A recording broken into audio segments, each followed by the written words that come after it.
Welcome to the Banker Lamp. Please enjoy the video. You start by confirming the remote PC responds. Ping the IP and verify port 3389 is open, because you need connectivity first. Once done, reconnect using MSDSC with the /admin switch to bypass some session issues, and make sure bitmap caching is disabled in the Experience tab. That often causes a stale black screen. If you still see black, close the client, wait 5 seconds, and reconnect. This forces a fresh display negotiation between client and host. Next, you repair the display and shell on the host. If you can access Task Manager, end Explorer, EXE and then start a new Explorer.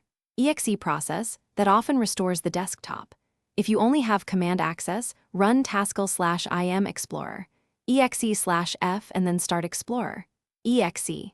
Make sure the display driver isn't corrupt. Open Device Manager and update or temporarily switch to the basic display adapter so the session can render. These steps fix session rendering without a full reboot. To finish, restart the remote desktop services on the host or perform a controlled reboot. This clears stuck RDP processes and reapplies the graphics stack. Once restarted, reconnect normally and confirm the display appears. If you still get a black screen, connect to the console session or use an alternative remote tool like VNC to inspect drivers and logs.